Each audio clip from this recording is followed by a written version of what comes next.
Right then, guys and girls, I am finally back on YouTube after being 3 weeks away of uploading the last video on YouTube, which was the last round of the World Touring Car Championship at Motorsport Arena, Leben, if that's how you pronounce it.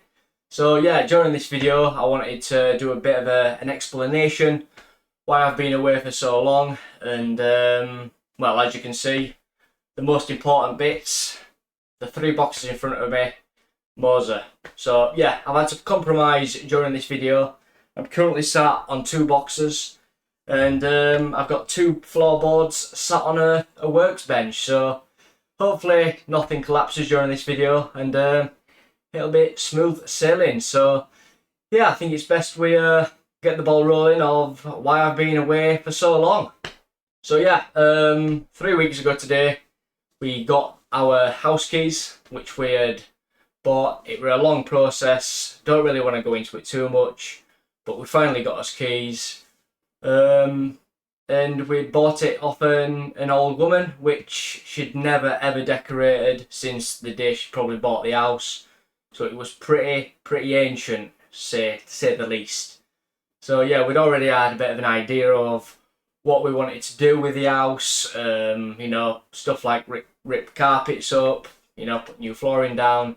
And I'm going to be showing you a few pictures now of the stuff, or should I say the rooms before, to the rooms pretty much a few days ago whilst recording this video. So yeah, I'm going to show you a few clips on the screen now and talk you through it. So as you can see in the first picture, this is the living room. Carpets, we didn't really like that. And we didn't really like the brickwork on the fireplace, so that had to come out. And you know, it opened the living room up a bit more than we'd like. So yeah, that kind of suited us. We didn't really like the you know, the feature of it. So yeah, we thought we'd just rip it out, but keep the back bit of the fireplace. As you can see now, the living room continues onto the dining room, which separates it is the arch in between. So we took that out and made it square. So we squared it off, which looks a lot better, and it's opened the dining room and living room up completely, as you can see in this picture. And now, looking at this picture a few days ago, the carpet's been stripped, new flooring's been put down, it's been painted, the wallpaper had been taken off. If you haven't touched wood chip before, please do not try it. It took us absolute hours, or should I say days, to absolutely strip the wallpaper, fill all the holes, and sand it down and paint it. You're looking at the office now. The carpet had already been stripped on this room. You know, the wallpaper had already needed stripping, and now in this picture, the wallpaper had been stripped. The new flooring's been put down, and in the final picture, as you can see, the most important bit, the rig is set up in the corner with the famous picture of Michael Schumacher in the background on the wall. In this picture, we have my little boy's room, carpets down, which were absolutely horrendous. Same old, there was wallpaper on the walls, and the ceiling was painted peach. So yeah, a lovely touch. And as you can see in this picture, it's pretty much a final finish. We painted the walls white. And then on 2 walls, as you can see on the back wall, we I think we painted halfway up the wall red, and where the backboard of the bed is as well. The flooring's down, and if you can see closely, we have Formula 1 pictures on the wall. We've got Sebastian Vettel, we have pictures of Max Verstappen, pictures of Michael Schumacher, the helmets, you know, the Red Bull car, you name it. So yeah, we are finally getting there, and yeah, picking up the pieces of where we would like to be, but it's still a long process. And yeah, you know, like I've just said, I'm sat on 2 boxes that still need to be unpacked, and I'm having to use a workbench. So yeah, times are good at the minute, but I just thought of doing this video and explaining to you why I've been away for so long. You know, just doing all that work really, and making the house pretty much livable for me and the family to enjoy it really. So yeah, that being said, that's why I've been away, and while I've been away I thought I'd upgrade my equipment from Fanatec to Moza Racing. And you're all probably wondering where my old equipment's gone.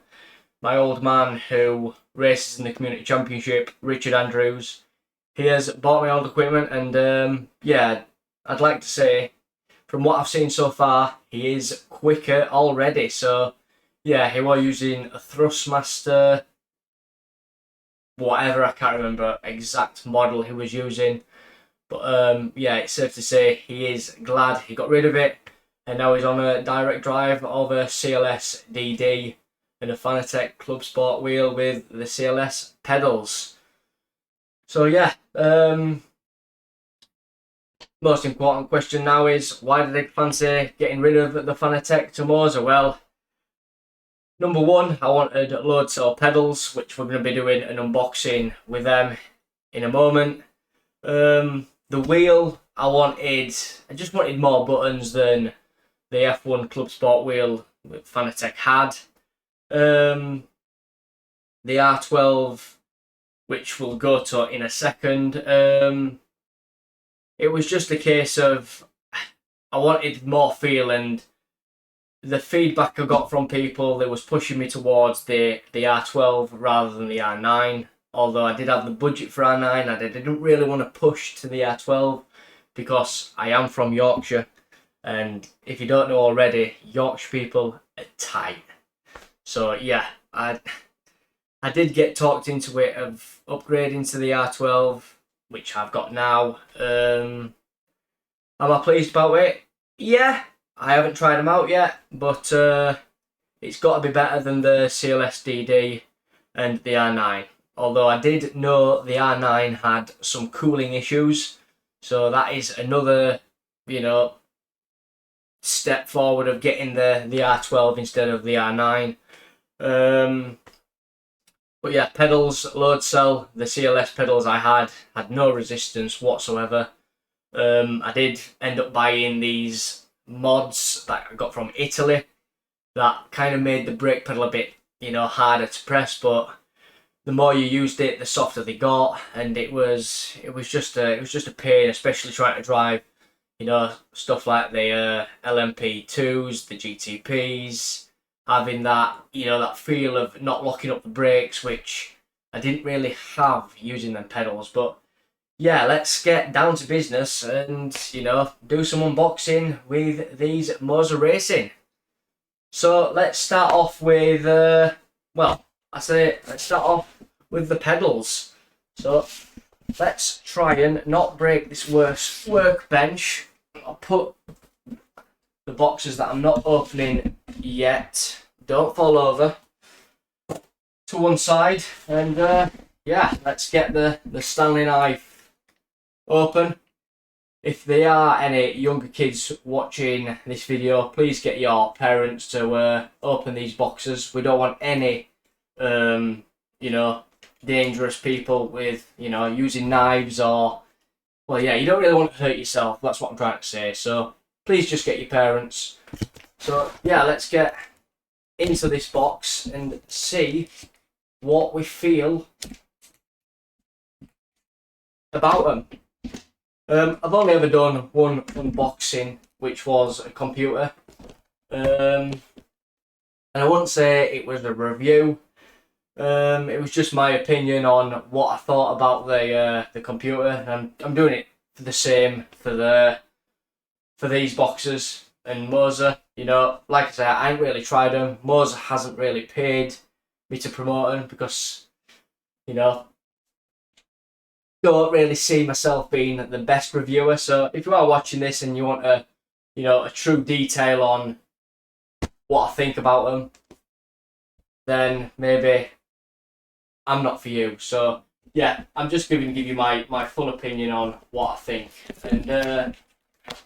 and that's what I'm going to try and do. So here we go.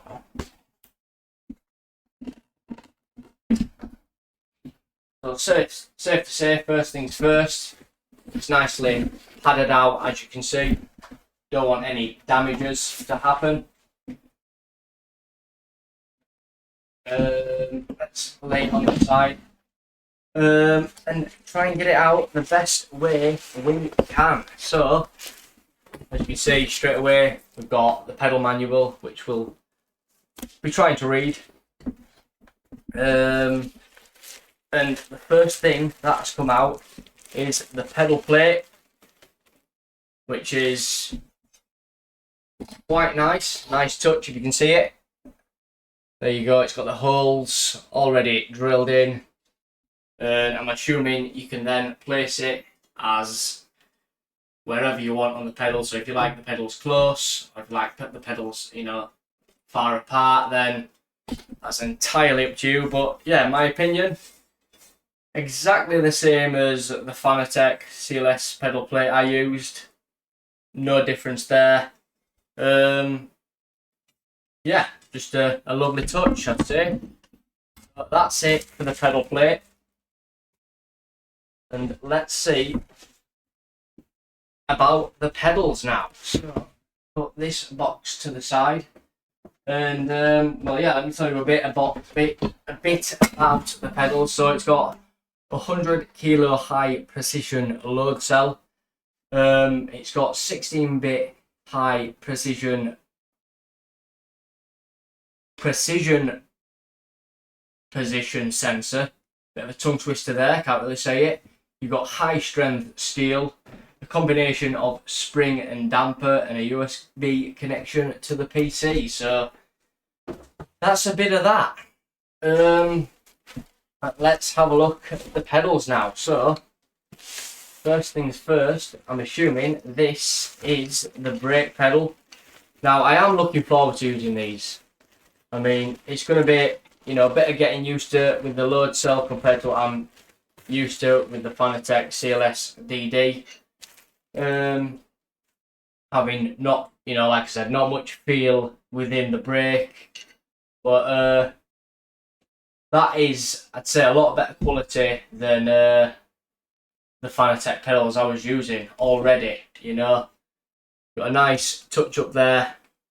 You've got the spring at the back. I'm not sure if you can see it. I'll do my best to point it at the camera. So you got the spring there, and then just below the spring, as it ends, you've got the damper. So yeah, that's when the load cell starts, as soon as it hits the damper. So yeah, I'm quite looking forward to using them.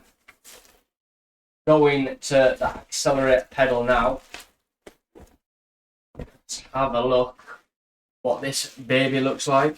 I know it's quite long footed with the pedal, and there you go. Absolutely beautiful. And there's not much trail to that, to be fair. But yeah, already I'd say it's a lot better quality and material to the Fanatec CLS DD pedals. And if you're wondering already what pedals they are the SRP Racing pedals, which I think were the cheapest ones Moza offer. Not too sure about that, so you'll have to let me know. And then in there you've got the probably screws and cable, which it is what it is. You don't really need to see that. So we'll stick these to one side. So moving on to the wheel, like I said before, why have I gone for this wheel? Why not? You know, I like a lot of buttons to press, and this were just reaching out at me, and it just looked spectacular of how many buttons you can twist, press. I have used this wheel before at the F1 arcades in Birmingham and London, and it was just amazing. So yeah, I thought, why not use this and see how it is. And I say it's more of a feeler to an F1 wheel and a GT3 wheel to use. So yeah, quite looking forward to this. This wheel is the GSV2P steering wheel, and it's a nice touch from Moza there. with push it to the limit. So let's get this bad boy open the best way we can. It's at the bottom there. Like I said again, get your parents to use the standing knife, boys and girls. You don't want any cuts. Here we go. So already a nice touch of what the wheel looks like with the protection of the cardboard in front. There you go.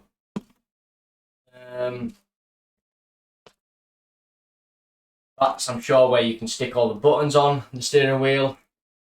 We will have to bit of a look in depth at that, and the wheel is in a nice bag, which is a lovely touch with Moza written on it, which I do love that. And I remember the fanatec CLS, not the CLS, the fanatec Club Sport F1 wheel was similar to that with a bag, but it's just got nice touches of, you know, when you open the box or what it says. You know, for example, you open one part and it says you will be the fastest driver on track, or, you know, here you are, you will be #1, you know, very soon. In my case, I'm not that good, but I do try. But yeah, here we go. Let's take the steering wheel out of the bag and check it out. So there you go. That is the steering wheel, and already a lovely touch of, like, say it's a bit like a camouflaged paintwork at the back of it. And already I want to tell you about the paddles that I'd never had on the Club Sport wheel. It was just one paddle to the left and one paddle at the right. We didn't have these dual clutch paddles, I believe, which they'll be getting used as much as I can get some practice in. I'm not sure if I'm going to use them much yet, but it all takes practice of, you know, remapping the steering wheel. As you can see, there's far too many buttons there to get my head around, but the more you use it, the more you get to grips with what buttons to press when you're in a bit of a heated situation with people out on track, if you're ever, you know, you get in that position. So yeah, there we go for the steering wheel I have gone for, which I am very, very looking forward to using that.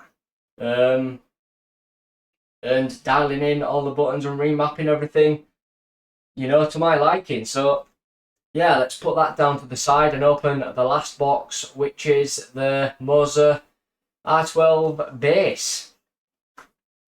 So here we are then, the last and final box. I'd say the main bit of equipment that you really need in sim racing, the drive of, you know, the vibration to the wheel, everything you can feel. And I think this bad boy is going to be an absolute beast to what I'm used to. I know some of the reviews I've seen already say it's absolute second to none compared to the CLS-DD wheel. It gives you so much more feel, especially if the car snaps from underneath you, you can feel it.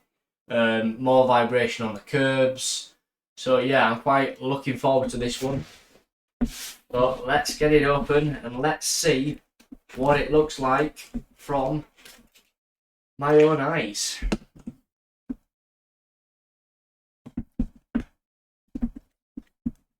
Let's lift that up. Just 2 flaps at the side. Got to try and not knock this bench over, because I would really top off this video.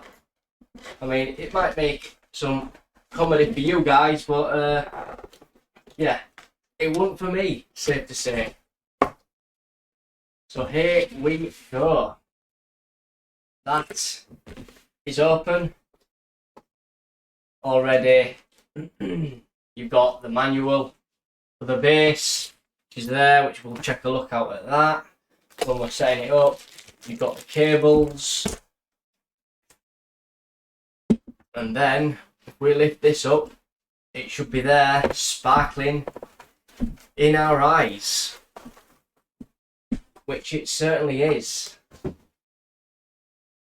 So I think this base has, I believe, 15 Newton meters of torque. Let's have a quick look. It should say it on the box. So it's got 12 Newton meters of torque. It's got an aeroplane grade and aluminium, ultra high power density servo motor, whatever that is. Smart temperature control. Like I was saying earlier, the R9 seemed to overheat from the reviews I've seen on the internet and from the people that use the R9. You know, people saying they were having to use a fan pointing at it to even cool it down. It's got a Moza pit house control software, which that is very nice, and it's got an app cloud control. So yeah, that is very different from Fanatec. So already this is in a bag, which I don't think the Fanatec CLS DD wheel did. I think it was just in one of these polystyrene, you know, mould boxes. Screws there. Put that to the side. And hopefully get it open in this bag. So yeah, pretty much the same shape. It's black. I'd say it's just as heavy. Nothing different that way. I can't really say if it's that much different in this review. You know, looking at it at first glances, it's, you know, it's all in the racing of what it's going to do. So yeah, like I say, I haven't tried it yet, so I can't really review it that way, but I will be reviewing everything again when I've done the first race with the next video I do on this channel again. So yeah, but yeah, first glances of what it looks like now, it looks mega. Got to be better than the CLS DD wheel I was using, and hopefully it's going to be a lot of fun of racing again, and hopefully I can shave a few tenths off my my times and keep up with some of the guys that are in the Jackie Boy Community Championship race. You know, the likes of Gene, Yashal, you know, the list goes on with Casey, Michelle, you know, and hopefully as the channel grows, the community grows, and we can have some really good races. So yeah, there we go guys. Did my best with this review, an unboxing video, an explanation of why I've been away for so long, which that being 3 weeks. But yeah, there we go. Can't really say much more than that, and the next video will be probably me trying out, you know, the new setup and equipment that we've got from Moza. But yeah, there we go then guys. That may maybe even be a live stream, you never know. So yeah, if you enjoyed it, give us a thumbs up, a like, and a subscribe if you want to see more videos. Like I said, I know I want the best review and unboxing video, but you know, I just wanted to do it in my, you know, thoughts and opinion on what I've got at the minute, which I'm totally over the moon about, and I'm looking forward to try it. So yeah, there we go guys. Safe to say I'm finally back and ready for some more racing. So thanks for watching, and I'll see you out on track very soon. Bye bye.